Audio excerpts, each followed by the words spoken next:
Hi use நம்ம இப்போ பார்க்க போகிறது ரெசிடென்ஷியல் லொக்கேஷனில் இருக்கக்கூடிய ஒன் கிரவுண்ட் லேண்டை பற்றி தான் நம்ம பார்க்க போகிறோம். அந்த லேண்டில் இப்போதைக்கு ஷெட்டு போட்டு ஒரு ரெண்டல் இன்கம் வர மாதிரி ஷெட் போட்டு கவர் பண்ணி வாடகை விட்டுருந்தாங்க. இப்போ வேக்கன்ட் பொசிஷனாக இருக்குது.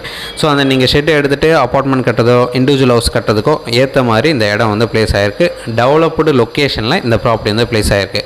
ஸோ இந்த ப்ராப்பர்ட்டி இருக்கிற location Velachery, nearby railway station பக்கத்தில் வரும், பஸ் ஸ்டாப் பக்கத்தில் இருக்குது, மால் பக்கத்தில் இருக்குது, சரவணா ஸ்டோர் இருக்குது, பஸ் ஸ்டாண்டு எல்லாமே பக்கத்தில் இருக்கக்கூடிய ஒரு சூப்பரான ரெசிடென்ஷியல் டெவலப்டு லொக்கேஷன் சொல்லலாம். ஸோ ஒரு ground property, north facing, 40x60 size. உங்களுக்கு எந்த ஒரு டவுட் அப்படின்னா கால் பண்ணுங்கள். சூப்பரான ரெசிடென்ஷியல் ஏரியாவில் இந்த ப்ராப்பர்ட்டி வந்து பிளேஸ் ஆகிருக்கு. ஸோ இந்த ஒன் கிரவுண்டுக்கு உண்டான ப்ராப்பர்ட்டியோட ரேட்டு 3 கோடி ரூபா ஃபைனலாக கேட்குறாங்க. பட் நேரில் கொஞ்சம் அப்படின்னா ஸ்லைட்லி நெகோஷியேட் பண்ணிக்கலாம். உங்களுக்கு வேறு எந்த ஒரு டவுட்னாலும் கால் பண்ணுங்கள். சைட் பார்க்கணுச்சா 2 hours முன்னாடி கால் பண்ணுங்கள். சைட் வந்து காமிக்கணும். சைட் பார்த்துட்டு கூட ஃபர்தராக பேசலாம். ஒரு சூப்பரான ப்ராப்பர்ட்டி. தேங்க்ஸ் ஃபார் வாட்சிங்.